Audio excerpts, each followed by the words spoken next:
ഇപ്പം ഗുരുമുഖത്ത് നിന്ന് ആചാര്യന്മാരിൽ നിന്ന് ഈ തത്വങ്ങളുടെ ശബ്ദം നമ്മൾ കേൾക്കുമ്പോൾ രണ്ടാമത്തതിൻ്റെ പേര് സുദർശനം എന്നാണ്. നമുക്ക് ദർശനം കിട്ടും എന്നാണ്. ദർശനം എന്ന് പറഞ്ഞാൽ നിങ്ങളുടെ നോളജ് ക്ലിയറായി മാറും. നിങ്ങൾക്ക് ജ്ഞാനത്തിൻ്റെ ദർശനം കിട്ടും, അല്ലാതെ കണ്ണിൻ്റെ ദർശനമല്ല. കാട്രാക്കുള്ളവർ കേട്ട് കഴിഞ്ഞാൽ കാട്രാക്ക് മാറും നല്ല അർത്ഥം. ഏത് ദർശനം? ജ്ഞാനദർശനം. നിങ്ങൾക്ക് കാര്യം മനസ്സിലായി, നിങ്ങളുടെ മനസ്സിൻ്റെ എക്സ്പാൻഷൻ മനസ്സിലായി.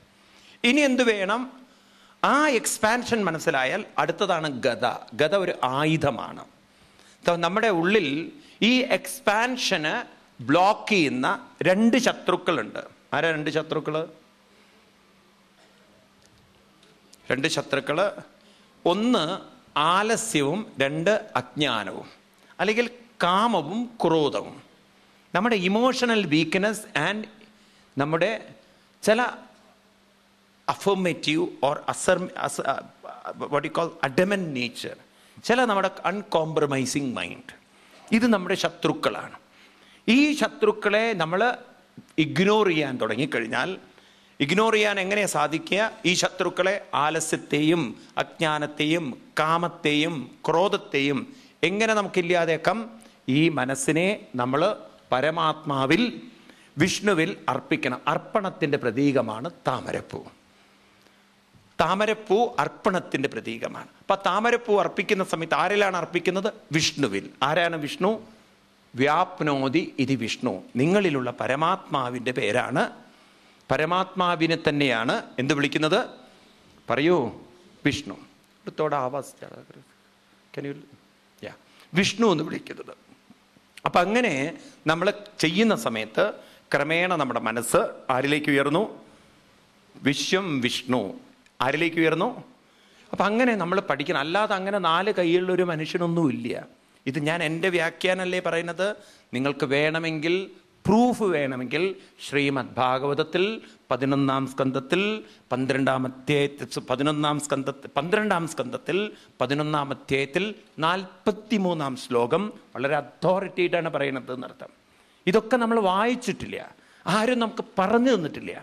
അതുകൊണ്ടാണ് നമ്മൾ ബ്ലൈൻഡായിട്ട് ഇങ്ങനെ പലതും ഇങ്ങനെ ഫോളോ ചെയ്യുന്നത്. വ്യാസഭഗവാൻ തന്നെ പറഞ്ഞിട്ടുണ്ട് അങ്ങനെ ഒരു വിഷ്ണു എവിടെയില്ല എന്നുള്ളത്. വ്യാസഭഗവാൻ തന്നെ പറയുന്നത് ഇത് നിങ്ങളുടെ ഉള്ളിലുള്ള പരമാത്മാവിനെ തന്നെയാണ് വിഷ്ണു എന്ന് വിളിക്കുന്നത്. വിഷ്ണു സഹസ്രനാമം ശ്രദ്ധിച്ചു വായിച്ചാൽ നിങ്ങൾക്ക് കാണാം. വിശ്വം വിഷ്ണുർ വഷട്കാരോ ഭൂതഭവ്യഭവൽ പ്രഭു ഭൂതഗദ്ഭൂതബുദ്ഭാവോ ഭൂതാത്മാ ഭൂതഭാവന ഭൂതാത്മാ പരമാത്മാ. ഈ വിഷ്ണു എന്ന് പറയുന്നത് എല്ലാവരിലുമുള്ള പരമാത്മാവ് തന്നെയാണ്. മനസ്സിലാവുണ്ട് നിങ്ങൾക്ക്? ആ ഒരു തത്വത്തെ നമ്മൾ ഗ്രഹിക്കണം. ഒരു ശ്ലോകം കൂടി ഇത് കൺഫേം ചെയ്യാൻ വേണ്ടി നിങ്ങൾക്ക് പറഞ്ഞു തരികയാണ്. 18-ാം അധ്യായം ഭഗവത്ഗീതയിൽ ഞാൻ പറയുന്ന വാക്ക് കൃഷ്ണൻ ആവർത്തിച്ച വാക്കായതുകൊണ്ടാണ് അത് ഇൻസിസ്റ്റ് ചെയ്യുന്നത്. 18-ാം അധ്യായത്തിൽ കൃഷ്ണൻ 55-ാമത് ശ്ലോകത്തിൽ ഇത് ഇൻസിസ്റ്റ് ചെയ്യുന്നുണ്ട്. ഭക്ത്യാ മാമഭിജാനാതി യാവാന്യശ്ചാനി തത്വദാ, സോറി അതാണോ? കറക്റ്റാണോ? തതോ മാം തത്വദോ ജ്ഞാത്വാ വിശദേ തദനന്തരം. ആ രണ്ടാമത്തെ ലൈൻ ഒന്ന് അടിവരച്ചാൽ മതി. തതോ മാം, തതോ മീൻസ് ദർ ഫോർ, അല്ലെങ്കിൽ അതുകൊണ്ട്, തത്വദോ മാം ജ്ഞാത്വാ, എന്നെ എങ്ങനെ അറിയണം?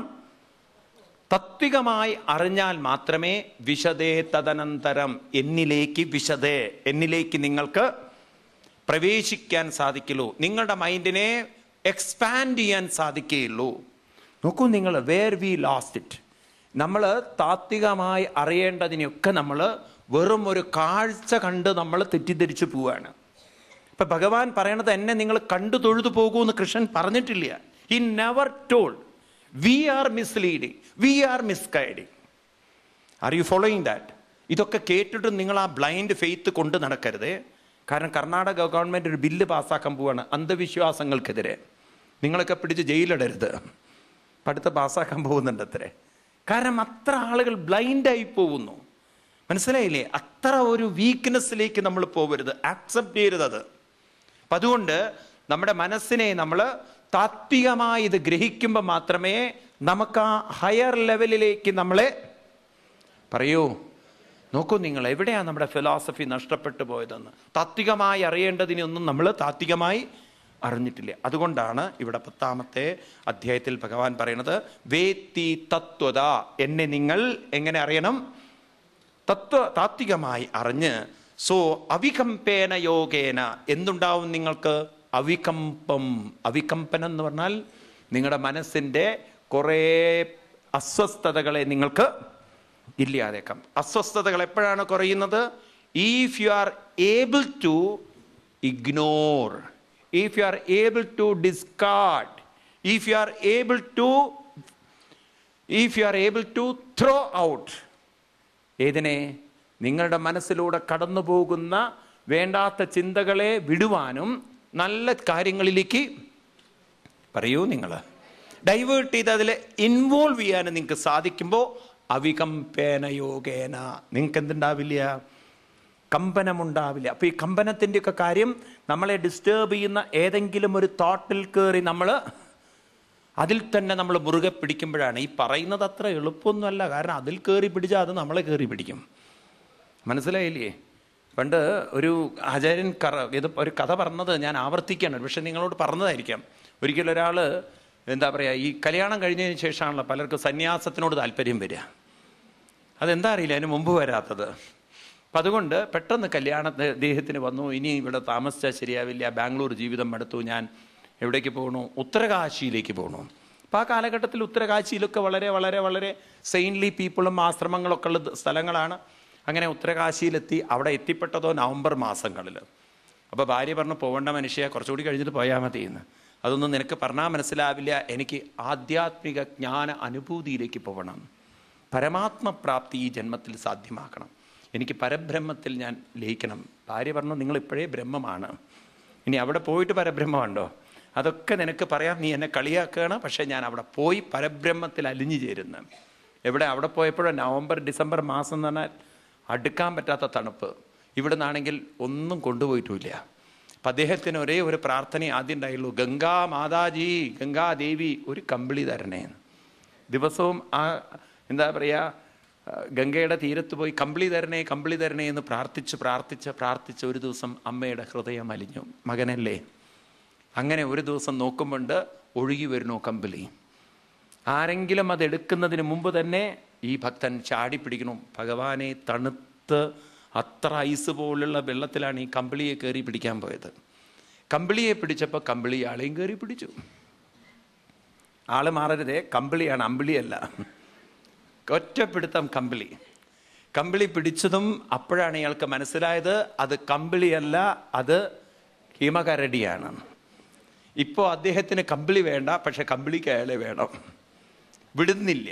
അതിനെ കയറി പിടിച്ചപ്പോൾ നമ്മൾ ഈ 11 kV ലൈനിൽ പിടിച്ചതുപോലെയാണ്. പിന്നെ അത് നമ്മളെ വിടില്ല. ആദ്യം നമ്മളതിനെ പിടിക്കും, പിന്നെ ഇതുപോലെയാണ്. നമ്മൾ വിഷമങ്ങളും ദുഃഖങ്ങളൊന്നും ഈ പറയുന്ന പോലെ പെട്ടെന്ന് ഈ എന്താ പറയുക നമുക്ക് മാറ്റാൻ പറ്റില്ല. ഇതൊരിക്കലും അങ്ങോട്ട് സിമെൻറ്റ് ചെയ്ത് കഴിഞ്ഞാൽ പിന്നെ അതിന്ന് അങ്ങോട്ട് നിങ്ങൾ അറിയ പോലുമില്ല നിങ്ങൾ വിഷമങ്ങളാണ് പറയണത് എന്ന്, എന്താ പറയണത് എന്നുള്ളത്. കാരണം യു ആർ യൂസ്ഡ്. അത് നമ്മളങ്ങനെ യൂസ്ഡ് ആയിപ്പോയി.